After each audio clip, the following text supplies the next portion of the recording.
Kabbalah. Una visión holística para comprender la Torá. Curso impartido por el rabino Moshe Shlomo Yerushalmi.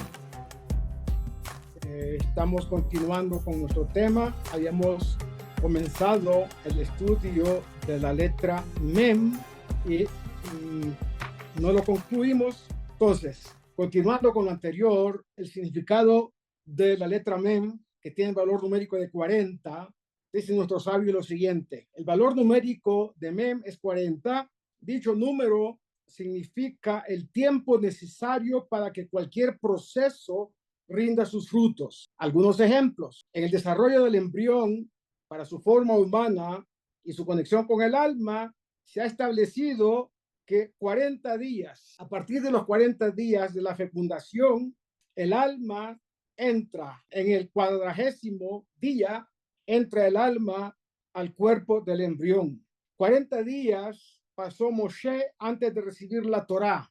3 veces pasó Moshe 40 días, porque 3 veces hubo ese proceso, por razones que todos conocemos. El rey Salomón ayunó 40 días antes de comenzar a escribir el libro de Proverbios. 4 grandes sabios de la Torá alcanzaron la edad de 120 años, teniendo 3 períodos claramente definidos, cada uno de 40 años. Moshe, 40 años vivió en el palacio de Faraón, 40 años vivió en Midian, 40 años como líder de Israel, aunque realmente hay otra opinión que dice que fueron 60 años los que vivió Moshe en Midian, pero hay esa opinión que dice que fueron en realidad 40 años. Hillel HaZaken llegó a Eretz Israel a la edad de 40 años. Estudió con sus maestros por espacio de 40 años. Lideró a Israel otros 40 años. Rabban Yohanan ben Zakkai,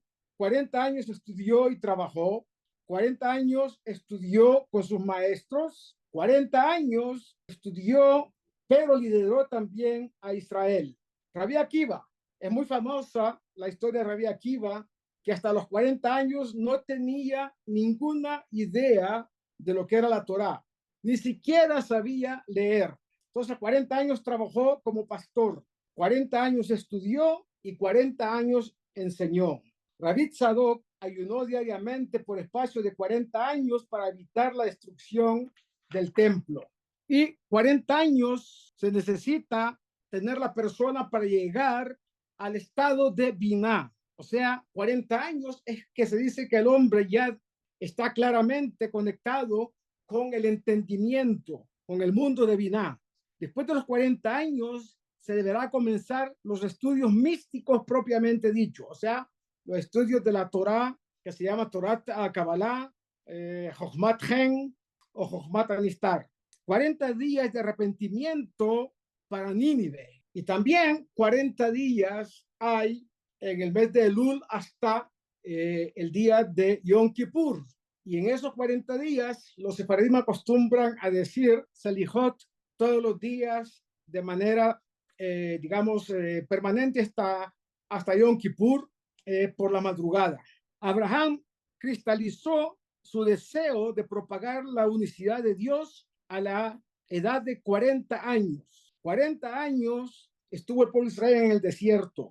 40 días pasaron los espías en la tierra de Israel. Resh Lakish, un sabio del Talmud, nos enseña que para aprender bien la Torá hace falta repetir su estudio 40 veces. Entonces, el número 40 es importante en todos los aspectos de nuestra vida, ya sea material o espiritual, cuando queremos desarrollar una nueva faceta en nuestro progreso espiritual. Vamos a hablar de la letra Nun. La letra Nun es el símbolo de la fidelidad, del alma y del surgir. Al igual que la letra Mem, la Nun adquiere 2 formas. Una Nun que se llama Kefufá, que es la que está al inicio de una palabra o en medio de una palabra, y una Nun que se llama Peshutá, una Nun que se extiende hacia abajo. Según el maestro llamado el Roqueah, la Nun Kefufá representa a Dios sentado en su trono, mientras que la Nun extendida o Peshutá representa a los ángeles parados frente a Dios mismo. También la Nun tiene que ver con la palabra Neemán, que significa fiel. El atributo de Neemanut es primariamente concerniente a Dios, puesto que su fidelidad es continua, sin interrupción para con nosotros. Por eso decimos a él, a Neemán, el Dios fiel. En ese sentido, la declaración divina Ani Hashem se interpreta por nuestros sabios como Neemán le shalem sehar beneemán le hipará. Es decir, es Dios fiel para pagar, retribuir a la persona correcta cuando pues actúa en consonancia con la voluntad divina, pero también en Neemán le hipará, significa para cobrar cuando alguien no está sincronizado con la voluntad divina. Por ello, cuando se recita el Shema Israel sin un minyan, el Shema Israel es precedido por el recitado de 3 palabras, el Melech Neemán. El Melech Neemán significa la Aleph Rishon, Mem Melech, y Nun significa Aharón, es decir, el último siempre en todas las situaciones, primero y último para todas las situaciones. Eso dice el Maharal de Praga. Rashi nos enseña que ambas Nunim, tanto la Kefufá como la Peshutá, representan a una persona que sirve a Dios con humildad durante toda su vida y que en el día del juicio será elevado, como está escrito, Zokef Kefufim, será alzado en honores. El Maharal señala, Maharal de Praga, también que ambas Nunim representan a 2 tipos de personas. La Nun, que es Kefufá, es decir, que está como de alguna manera inclinada o agachada, representa a una persona Oved Mi'irá, que es un siervo de Dios con temor. Pero la persona representada por la letra Nun, Peshutá, es una persona Oved Be'ahavá, es decir, es un siervo de Dios por amor. La persona más destacada en toda la historia del pueblo de Israel, que llegó al máximo grado de sumisión a Dios, fue ni más ni menos que Moshe Rabbeinu, de quien Dios mismo afirma, Abdi Moshe bechol beiti neemanhu. Mi siervo Moshe en toda mi casa es fiel. Es decir, ¿cuál es la casa de Dios? Todo el universo, todo lo creado por Dios. En todo el universo o los universos creados por Dios, el Neemán por excelencia, el fiel por excelencia, fue ni más ni menos que Moshe Rabbeinu. Moisés sometió todo su ser a su creador, estando siempre listo para recibir la profecía y cumplir su misión. Por la misma razón, Moshe tuvo libre acceso a la sabiduría de la Torá, sin restricciones de ningún tipo. Ningún secreto, ninguna puerta fue cerrada delante de él. Tal como lo dice el Midrash Rabbah, la Torá fue dada, dice, mi Neemán le Neemán, fue dada por el fiel, desde el fiel hasta el fiel, de un rey fiel a un siervo fiel. También la Nun está conectada con la palabra Ner, que es una vela, y Neshama, que es el alma. En el día del juicio, el alma misma de la persona testificará delante de Dios, como dice Rashi, como está escrito, Ner Hashem Nishmat Adam. Una vela de Dios es el alma humana. Jofes Kol Hadrei Baten. Es esa luz que va a revelar todo lo recóndito que se encuentra en el interior, las entrañas, el vientre de una persona, como está escrito en Proverbios capítulo 20, versículo 27. Tal como una persona usa una vela para buscar dentro de un cuarto oscuro, Dios usa el alma humana para buscar dentro de las entrañas del hombre mismo. Rabbeinu Yonah, un gran maestro que vivió en Gerona, señala que el hombre es medido en virtud a sus pensamientos y acciones, pues Dios ha colocado dentro de su cuerpo una luz celestial, su propia alma. Es decir, esa alma que es una chispa divina que pertenece a Dios, le sirve también como una especie de lejabdil, pero el ejemplo es válido, como una SIM card, donde El teléfono es el cuerpo de la persona y el SIM card es el alma que lo conecta con Dios. Pero también sucede lo mismo con las mitzvot y la Torah. Kiner mitzvah de Torah or. Dice literalmente, una vela es la mitzvah que irradia la luz de la Torah. Tal como el alma es una chispa divina, las mitzvot lo son también en efectos de la Torah. Dios le dice al hombre, dice lo siguiente, Neri beyadeja, benerja beyadi. Dice, mi vela está en tus manos, es decir, el alma humana. Benerja, tu alma, beyadi, está en mis manos. Es decir, mi vela, las mitzvot, está en tus manos para cumplirlas. Tu vela, es decir, el alma, está en mis manos. Si tú guardas mi vela, yo guardaré la tuya. Es decir, si tú guardas mi Torah, mi mitzvot, yo guardaré tu alma de todo lo negativo. Lo anterior puede observarse con claridad en dos ocasiones, en las cuales el pueblo judío estuvo en eminente peligro. Primero, en Purim, cuando Hamán trató de aniquilar físicamente el pueblo judío, este se volcó en ayunos y oraciones para que Dios le salvara, o sea, salvara la vida humana, resultando así el milagro de Purim. En Hanukkah, en la época de los macabeos, Antíochos pretendió aniquilar espiritualmente el pueblo judío, prohibiendo el estudio de la Torá y el cumplimiento de las mitzvot. La respuesta del pueblo de Israel a través de los macabeos fue la guerra total contra el imperio greco-sirio, defendiendo así la Torá, ¿sí?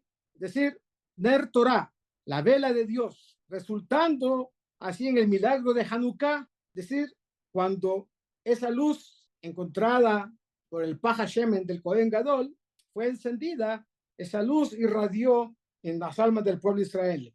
Además, hay una conexión directa entre lo que decimos cada día al despertarnos. Modea ni lefaneja es una alusión a Tejiat Metim, según dicen nuestros sabios. El alma que será liberada después de 120 años del impacto del mundo material. Y por otro lado, la Nun, que Fufá, es el alma divina encerrada en un recipiente terrenal que es el cuerpo. Entonces, el alma liberada es la Nun Peshutá, la Nun extendida.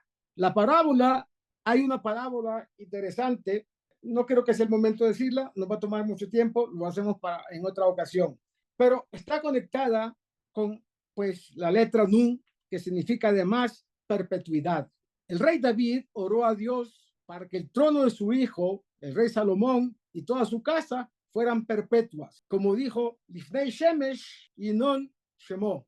Dice acá, delante del sol, ¿sí? Su reino será perpetuo. O sea, el reino de su hijo, el rey Salomón, será perpetuado. Diciendo que mi dinastía perdure tanto como el sol, como está escrito en Salmo 72, versículo 17. Rabbi Abraham Ben Ezra sugiere que lo anterior alude a que la fama del rey Salomón únicamente será igualada por el Mashiach, uno de cuyos nombres es Inón, es decir, ese nombre como fue pronunciado por el rey David en el Salmo. Inón está relacionado con la palabra Nin, es decir, nieto o descendiente en segunda generación. Ben es el hijo, Nin es el nieto. Sí. Rabí Abraham Ben Ezra sugiere que lo anterior alude a que la forma del rey Salomón solamente, es decir, su reino solamente será perpetuado a través de los descendientes del rey David, rey Salomón y los descendientes del rey Salomón. De todas maneras, lo que nosotros decimos, David Melech Israel, Jaire Kayam, es una alusión directa al reinado perpetuo de la casa de David. Justamente como los descendientes perpetuos de la memoria de sus ancestros, asimismo la fama del rey de Israel perdurará como el brillo del sol, dice Rabbi David Kimhi. De acuerdo al Pirkei de Rabbi Eliezer, un libro muy importante, y no alude al rejuvenecimiento ligado a la era mesiánica y a la resurrección de los fallecidos, también a la resurrección del reinado del rey David.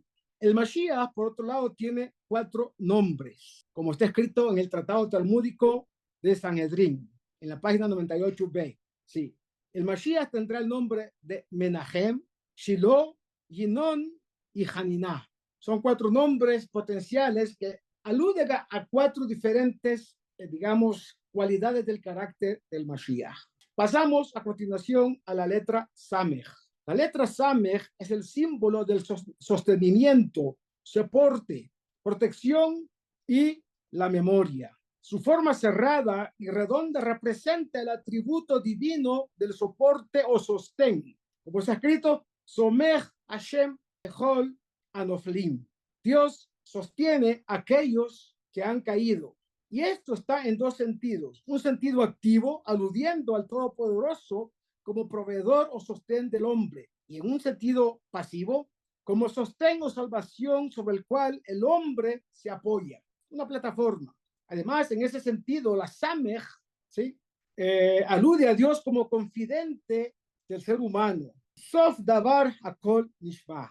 La Samech de Sof se encuentra en doble proporción al tamaño del resto de las letras. Es una Samech Rabatí, se llama en el lenguaje de nuestros sabios. Y el resto de las letras del Pasuk son normales. La Samech es muy grande para enseñarnos la enorme importancia que reviste el apoyo divino en la vida humana.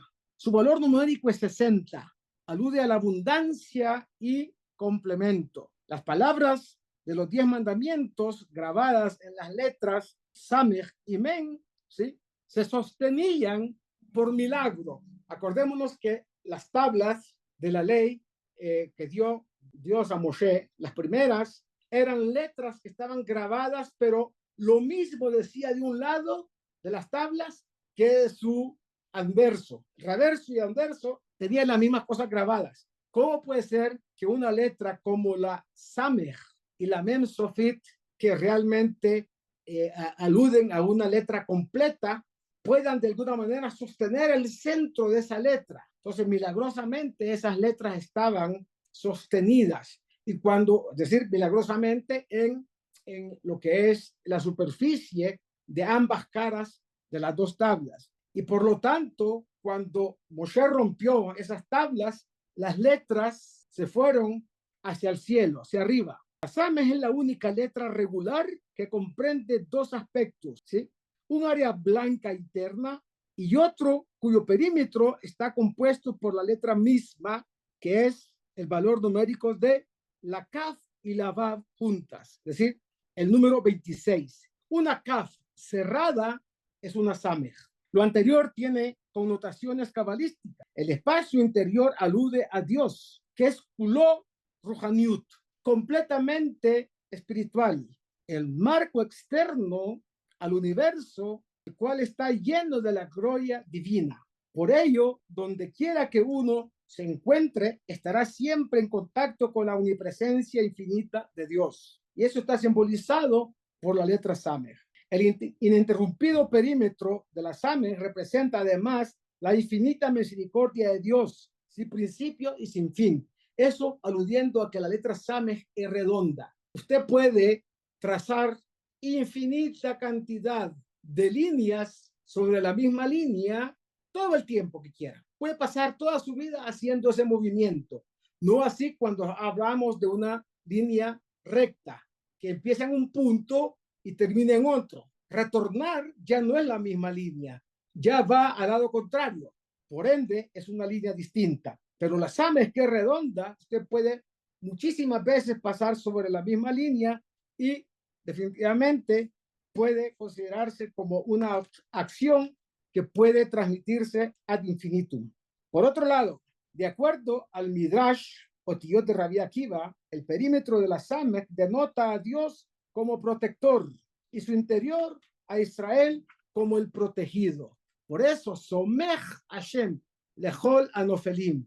Dios está ahí incluso en el caso en que una persona caiga. Es decir, Dios no lo deja caer permanentemente. El centro de la Samech alude al Mishkan, según dicen nuestros sabios, el tabernáculo, el lugar de la presencia divina. La línea periférica, es decir, lo que está, el contorno de la letra, alude a los campamentos de Israel que rodeaban al santuario.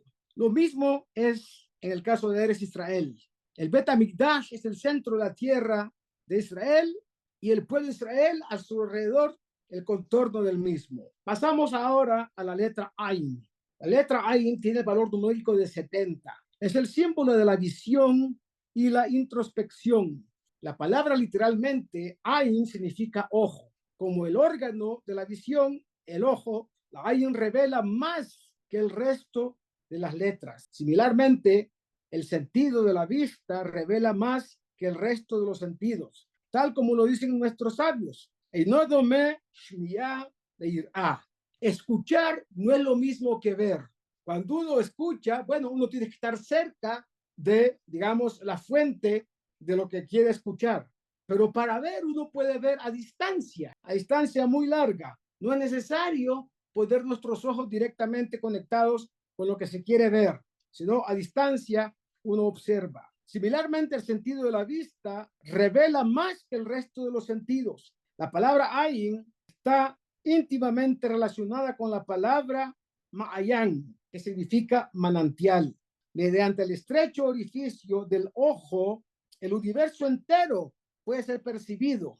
Y entonces esto hace que el hombre se conecte con ese sentido, el de la vista, al universo mismo. Tal y como lo afirma el Midrash, hay 248 órganos en el cuerpo humano y todos son dirigidos por los ojos. El ojo es una ventana del cerebro, puesto que mediante la visión el hombre percibe las impresiones externas que luego él interioriza, permitiéndole comprender todo lo que lo rodea. Además, se dice que los ojos son la ventana del alma. Un sabio que conoce lo que se llama Jochmat Partzuf, es decir, la ciencia de lo que es el rostro de una persona, puede aprender y saber muchas cosas de la persona, de su historia, de su pasado, su presente y, por supuesto, su futuro, viendo a través de las ventanas del alma que son los ojos. Simbólicamente, la Ayin representa la existencia misma del hombre, pues el Talmud enseña una persona sin vista es como una persona que ha muerto. Por supuesto, esa es una manera de decir que esa persona no tiene la conexión que permite el ojo con el universo que lo rodea. Igualmente, tanto el hombre como el propio ojo son llamados Olam Katan, un microcosmos. Se dice que la iris del hombre revela prácticamente todos los secretos del universo. Los sabios cabalísticos que conocen de ese tema saben cómo interpretar cada cosa que se encuentra en el iris de la persona. El ojo es la representación, además, del mundo mismo. La parte blanca representa los océanos. La iris o el iris, la tierra. La pupila, Jerusalén. La imagen observada o reflejada, dice, es el templo, es el Bet HaMikdash. Nuestros sabios observaron cuando una persona contempla dentro del ojo de otra, contempla su verdadero yo espiritual. Así, quien observa, si es digno, puede contemplar dentro del ojo de la persona un verdadero templo viviente. Pues sabemos que la presencia divina no mora meramente dentro de la estructura construida del templo, sino más bien dentro del judío mismo. Como está escrito, ve Shahanti Betohan, y me harán un Mishkan y moraré entre ellos. No dice moraré en el Mishkan, sino Shahanti Betohan, moraré dentro de ellos. De la misma forma que el Ain, el ojo, refleja la esencia de la persona, la palabra Me'en es utilizada para describir la esencia o al menos la cercanía que guarda una cosa con otra. Por ejemplo, decimos que el Shabbat es Me'en Olam Haba. El Shabbat es como un atisbo del mundo por venir. Por otro lado, la Ayin representa además la personalidad del hombre, del ser humano. Adán y Jabá tenían ojos únicamente para lo espiritual. Al pecar, se abrieron sus ojos al pecado, al deseo y a lo negativo. Al comer del fruto del árbol del bien, del conocimiento del bien y el mal, sus cuerpos cayeron en conflicto con su espíritu. Nunca más podrán gobernar sobre sus sentidos como lo hicieron antes del pecado. Los ojos, creados para servir como receptores del servicio, en el servicio divino, se convirtieron en agentes del impulso del mal. Un ojo ve y el corazón de repente, ¿qué hace? Se antoja. Y finalmente el hombre puede entrar en una situación de pecado.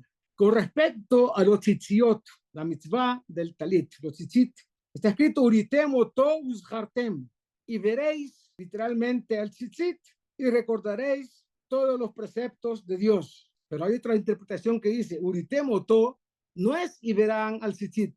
A través del tzitzit verán a quién, a él, a Dios. Tendrán la conexión con lo divino. Por otro lado, Enei Hashem habla de los ojos de Dios, comillas, hablando antropomórficamente, como la posibilidad que tiene Dios de ver el alma de una manera particularizada, el alma del hombre, es decir, Neshama Pratit.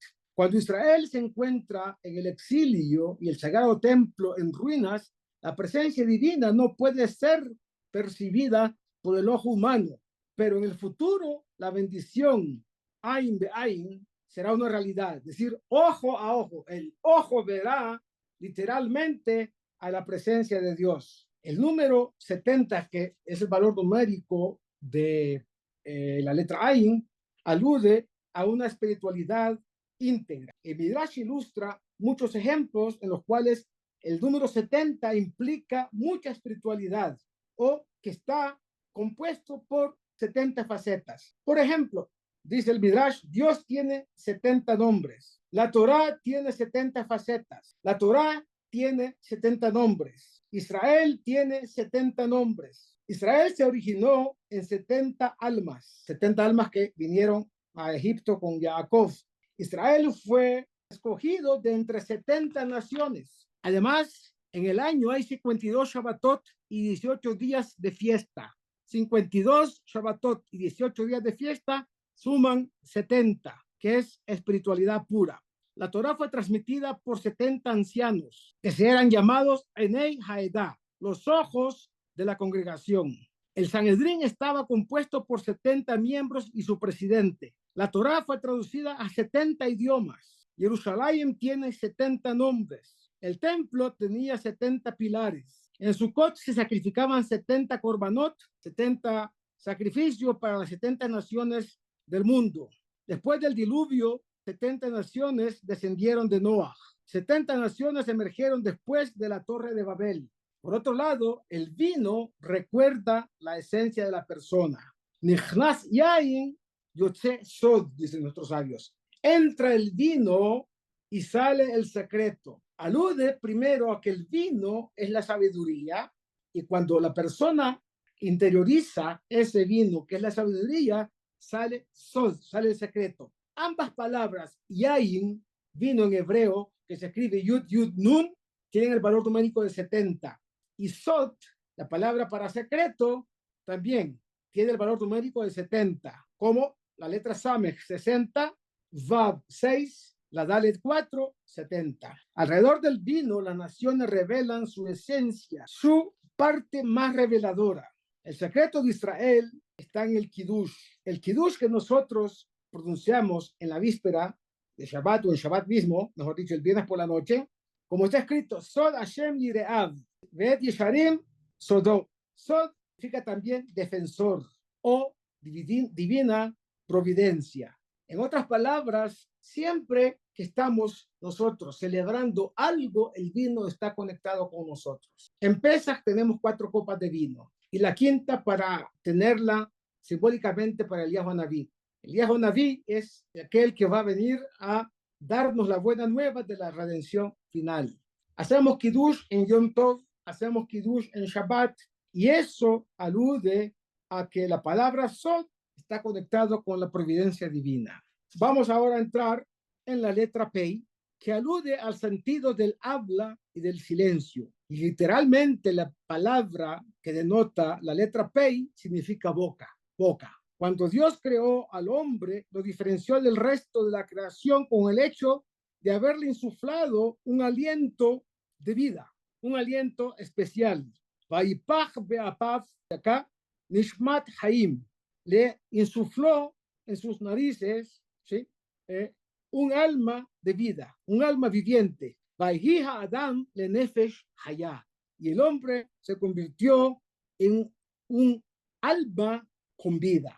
Un que los traduce e interpreta la frase nefesh hayá como ruach memalela, un espíritu parlante. Es decir, el hombre es el único ser creado por Dios que tiene la posibilidad de convertir sus pensamientos en palabras, en voces, en habla. Tal como Rashi comenta, es la posibilidad que tiene el hombre de hablar inteligentemente y que lo diferencia con el resto de los animales de la mejor manera. Justamente es esta característica, es decir, la boca y el poder del habla, que permiten al ser humano completar o culminar el propósito mismo de toda la creación, entonar alabanzas al Todopoderoso, estudiar su Torah y conectarse con él a través de la oración, es decir, siempre utilizando la boca, tal como afirma categóricamente el salmista, Lo hametim y aleluya, velo kol yordei dumá. Aquellos que están muertos no serán los que te pueden alabar, ni los que se encuentran en el sepulcro, ¿sí? podrán entonar tus alabanzas, sino precisamente aquellos que están vivos por virtud de su poder del habla. Los 4 reinos de la creación están conectados directamente, justamente así.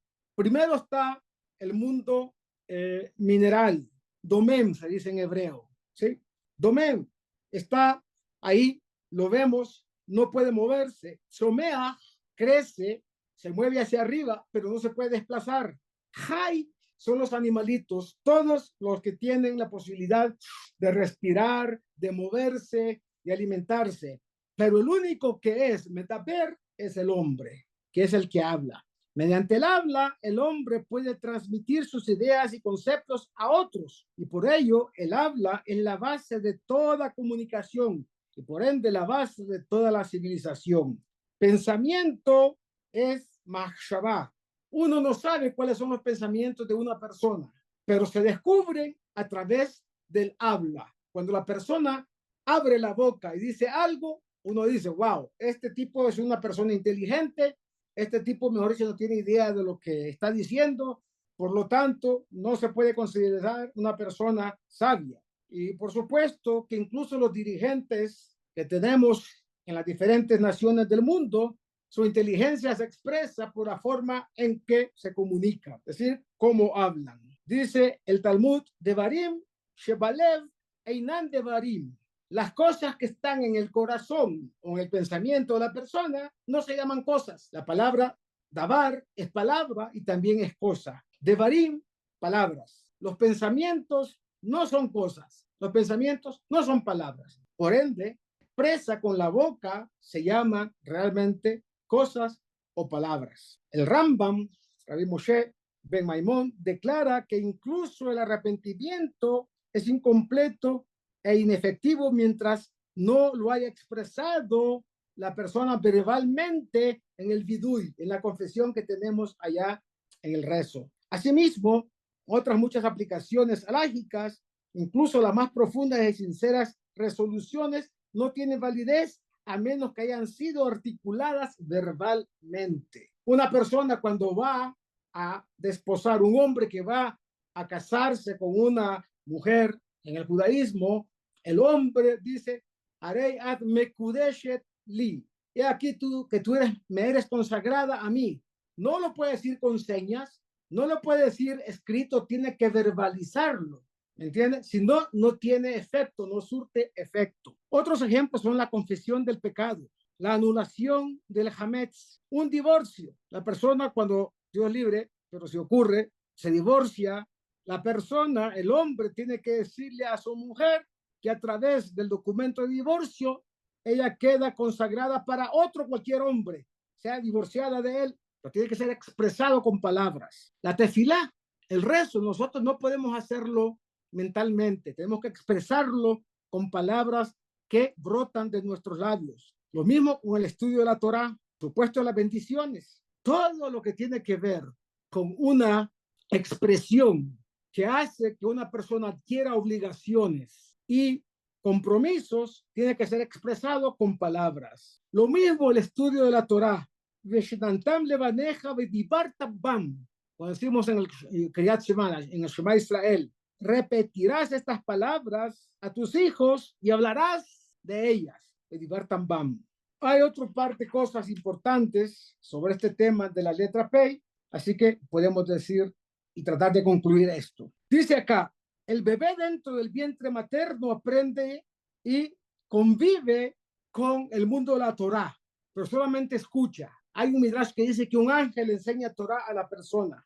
Antes del nacimiento, la habilidad de expresar pensamientos en forma de palabras pronunciadas no existe. El embrión tiene únicamente la pura e incorpórea forma de percepción aislada completamente de la materia, es decir, sin ninguna expresión física.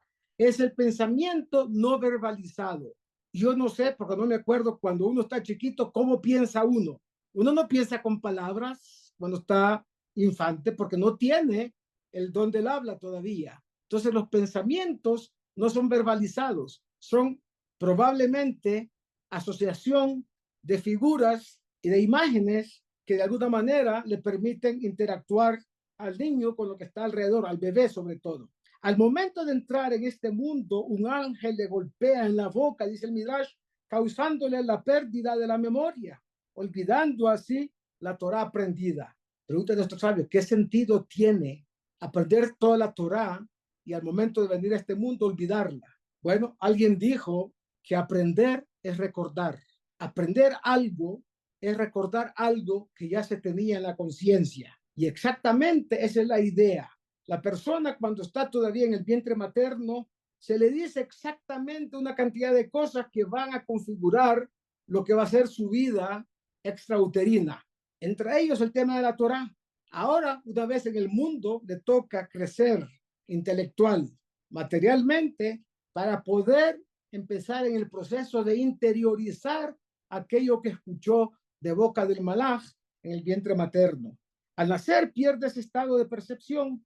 El ángel es una metáfora que indica que las funciones físicas y mentales del embrión se vuelven uniformes. El bebé se constituye en un ser metaver, es decir, parlante, que habla, que deberá aprender y articular y manejar los músculos de su boca y conectarlos con interiorizar esos pensamientos y estudios en su alma. El bebé se constituye entonces en un medaber justamente cuando ya está en el proceso de aprender en el mundo extrauterino, porque de esa manera él va a recordar aquello que ya previamente estaba en su conciencia cuando todavía no tenía la posibilidad de verbalizar los pensamientos. Entonces, mediante el don del habla, ¿sí?, esta persona, este ser, va a poder, en términos humanos, interiorizar todo aquello que estaba en su conciencia cuando todavía no estaba en el mundo material, digamos, de manera externa. La Pei tiene también dos formas. Una P kefufá, como la Nun, como la Kaf, y una P peshutá. La P kefufá, dice acá, tiene que ver con P satum, una boca cerrada. La P peshutá, dice, es relativa a la P patúa, a la boca abierta. Cuando la boca está cerrada, la persona aprende. Uno no puede aprender si habla. Primero tiene que escuchar, entender y luego puede interiorizar a través de la palabra. La boca abierta, la P patúa, es una boca que está enseñando. El Maharsha es un maestro exégeta del Talmud. En el Tratado de Shabbat 104a, observa que la forma de la P kefufá alude a la postura fetal, la postura del feto en el vientre materno, quien en su vida intrauterina mantiene su boca cerrada. La P peshutá, la P extendida, alude en cambio a la postura erecta que asume el ser humano en este mundo extrauterino y al hecho de que su boca ya puede estar abierta, ¿sí? Entonces, la P kefufá es un hombre vivo, comienzo de la vida. La P peshutá, la P que está extendida, alude finalmente al final de la vida misma, donde el hombre está extendido completamente sin poder tener hálito de vida. Dice que después de la letra Ayin sigue la letra P. Nuestros sabios nos dicen que primero la Ayin, que tiene alusión al ojo, una persona debe ver antes de hablar. La P, que alude a la boca, alude a la acción de poder hablar después de ver. Es decir, alguien no puede dar un testimonio si no vio primero. El orden de los 4 primeros capítulos de Lamentaciones, que se llama en hebreo Ejá, en 3 de esos capítulos, la P precede a la letra Ayin. Al revés, la P antes de la Ayin. ¿A qué alude eso? Los espías también declararon con su boca lo que no vieron con sus ojos y por eso pecaron. En todo caso, un buen consejo de nuestros sabios es el silencio. Dice en el tratado de Pirkei Avot, tratado de Avot, que uno de los maestros estuvo viviendo toda su vida entre sabios y no encontró nada mejor para el alma, el silencio. Es decir, cuando uno está en silencio, es que está receptivo a todo lo que está alrededor de él. Personas que son muy observadoras, y conocemos personas con esas características, normalmente guardan silencio y solamente observan para aprender de lo que otros están diciendo por un lado o para percibir algo que los otros no perciben. Entonces, importante entender estos temas y por eso, dicen nuestros sabios, la letra Ayin es anterior a la letra P. Ayin del ojo, P de la boca. Paramos acá para dar lugar a preguntas, si las hay. Quisiera terminar diciendo que esta clase ya de principio en mi corazón y en mi mente fue dedicada primero a la salud de del papá de nuestro querido amigo Sergio, Kadosh Baruj Hu le dé refuá shelema, y en segundo lugar al recordatorio de la alma de mi esposa, que hoy se cumplen 15 años de su fallecimiento, que se encuentra disfrutando de la presencia divina en el Gan Eden, mandando bendiciones a todos aquellos que tuvieron algún contacto y la conocieron, empezando por su esposo, que fui yo, que soy yo todavía, y los hijos. Así Amén. es. Amén, amén. Amén. Amén y muchas gracias. Bendita sea la memoria. Amén. Amén. Kabbalah. Una visión holística para comprender la Torá. Curso impartido por el rabino Moshe Shlomo Yerushalmi.